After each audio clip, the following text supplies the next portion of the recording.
नमस्कार मित्रांनो, DMER Maharashtra academy या यूट्यूब चॅनलमध्ये तुमचं खूप खूप स्वागत आहे. आज आपण एका जबरदस्त संधीबद्दल बोलणार आहोत. राष्ट्रीय आरोग्य अभियान म्हणजे NHM अंतर्गत नाशिक जिल्ह्यामध्ये आरोग्य विभागात एक मोठी भरती निघाली आहे. चला तर मग या संधीबद्दल सगळं काही जाणून घेऊया अगदी सविस्तरपणे. जर तुम्ही नाशिक जिल्ह्यात राहत असाल आणि हेल्थकेअर सेक्टरमध्ये नोकरी शोधत असाल तर हा व्हिडिओ खास तुमच्यासाठीच आहे. चला बघूया ही भरती तुमच्या करिअरसाठी एक टर्निंग पॉइंट कशी ठरू शकते. तर सगळ्यात आधी आपण हे समजून घेऊया की ही संधी नेमकी आहे तरी काय आणि कोणकोणत्या संस्थांमार्फत ही पदं भरली जाणार आहेत. ही भरती राष्ट्रीय आरोग्य अभियान आणि 15व्या वित्त आयोगाच्या अंतर्गत होत आहे. पण एक गोष्ट इथे लक्षात ठेवणं खूप महत्त्वाचं आहे की ही सगळी पदं कायमस्वरूपी नसून कंत्राटी स्वरूपाची आहेत. चला आता येऊया त्या भागाकडे ज्याची तुम्ही सगळेजण वाट बघत आहात. कोणती पदं आहेत, जागा किती आहेत आणि सगळ्यात महत्त्वाचं पगार किती मिळणार आहे. चला सविस्तरपणे पाहूया.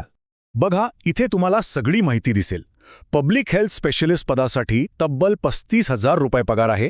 स्टाफ नर्स पदासाठी पुरुष आणि महिला दोघांसाठीही 20,000 रुपये पगार आहे आणि लॅब टेक्निशियनसाठी 17,000 रुपये पगार आहे.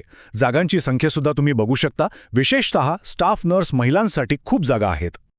आता इथे एक छोटीशी पण खूप महत्त्वाची गोष्ट आहे. स्टाफ नर्स महिला पदांमध्ये एक मोठा फरक आहे, तो नीट समजून घ्या. NHM अंतर्गत 25 जागा आहेत आणि 15व्या वित्त आयोगाअंतर्गत 10 जागा आहेत. याचा अर्थ या दोन्ही स्वतंत्र भरती प्रक्रिया आहेत. त्यामुळे अर्ज करताना तुम्हाला नेमकं कोणत्या श्रेणीसाठी अर्ज करायचा आहे हे स्पष्टपणे सांगावं लागेल. ही गोष्ट अर्ज भरताना नक्की लक्षात ठेवा, नाहीतर गोंधळ होऊ शकतो. ठीक आहे, पदं कोणती आहेत हे तर आपल्याला कळालं. पण तुम्ही या पदांसाठी अर्ज करू शकता का? चला आता हे तपासूया की तुमच्याकडे कोणती शैक्षणिक पात्रता आणि अनुभव असणं गरजेचं आहे. स्टाफ नर्स पदासाठी GNM म्हणजेच जनरल नर्सिंग आणि मिडवायफरीचा डिप्लोमा असणं आवश्यक आहे. पण एक चांगली बातमी ही आहे की ज्यांनी BSc नर्सिंग पूर्ण केलंय ते सुद्धा यासाठी अर्ज करू शकतात. म्हणजे GNM आणि BSc नर्सिंग या दोन्ही पदवीधारकांसाठी ही एक उत्तम संधी आहे. आता इतर पदांबद्दल बोलायचं झालं तर पब्लिक हेल्थ स्पेशलिस्टसाठी कोणत्याही मेडिकल पदवीसोबत MPH, MHA किंवा MBA हेल्थ ही पदवी असणं आवश्यक आहे. आणि लॅब टेक्निशियन पदासाठी 12वी पास असणं गरजेचं आहे. सोबत DMLT डिप्लोमा आणि कमीत कमी 1 वर्षाचा अनुभव अनिवार्य आहे. चला पात्रता पण तपासली. आता सगळ्यात प्रॅक्टिकल भागाकडे वळूया, म्हणजे अर्ज करायचा कसा. मी तुम्हाला अगदी सोप्या भाषेत सगळी प्रक्रिया समजावून सांगतो. अर्ज करण्याची प्रक्रिया अगदी सोपी आहे, फक्त 3 टप्प्यांमध्ये विभागलेली आहे. सगळ्यात आधी तुमची सगळी कागदपत्र एकत्र करून तयार ठेवा. मग अर्ज शुल्काचा डिमांड ड्राफ्ट म्हणजेच DD काढा. आणि शेवटी पूर्ण भरलेला अर्ज आणि ही सगळी कागदपत्र घेऊन तुम्हाला स्वतः दिलेल्या पत्त्यावर जाऊन जमा करायची आहेत. जे उमेदवार खुल्या प्रवर्गातून म्हणजे ओपन कॅटेगरीतून अर्ज करत आहेत त्यांच्यासाठी अर्ज शुल्क आहे 150 रुपये. आणि लक्षात ठेवा, हे शुल्क परत मिळणार नाही, म्हणजे ते नॉन रिफंडेबल आहेत. तर जे उमेदवार राखीव प्रवर्गातून अर्ज करत आहेत त्यांच्यासाठी अर्ज शुल्क आहे 100 रुपये आणि हे शुल्कसुद्धा नॉन रिफंडेबल असेल. आता हा मुद्दा सगळ्यात जास्त महत्त्वाचा आहे. इथे अजिबात चूक करू नका. डिमांड ड्राफ्ट म्हणजे DD district integrated health and family welfare society Nashik non PIP याच नावाने काढायचा आहे.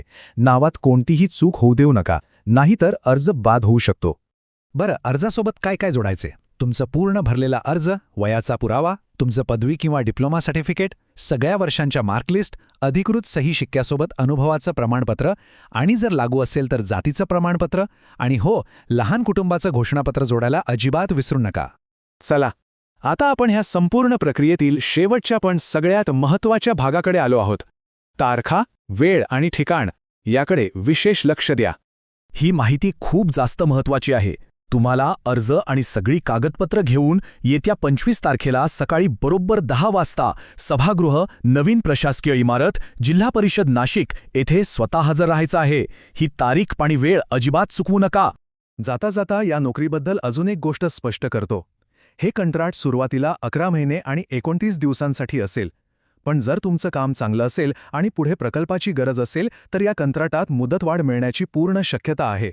तर मित्रांनो, ही होती NHM नाशिक भरतीची सगळी माहिती. आता तुम्हीच विचार करा, सार्वजनिक आरोग्य क्षेत्रात करिअर करण्याची ही तुमच्यासाठी एक मोठी संधी असू शकते का? चांगली तयारी करा आणि वेळेवर अर्ज करा. तुम्हा सर्वांना माझ्याकडून खूप खूप शुभेच्छा. जर तुम्हाला DMER बद्दल अधिक जाणून घ्यायचं असेल तर हा व्हिडिओ नक्की बघा. आणि हो, DMER महाराष्ट्र अकॅडमी चॅनलला सबस्क्राईब करायला विसरू नका. धन्यवाद.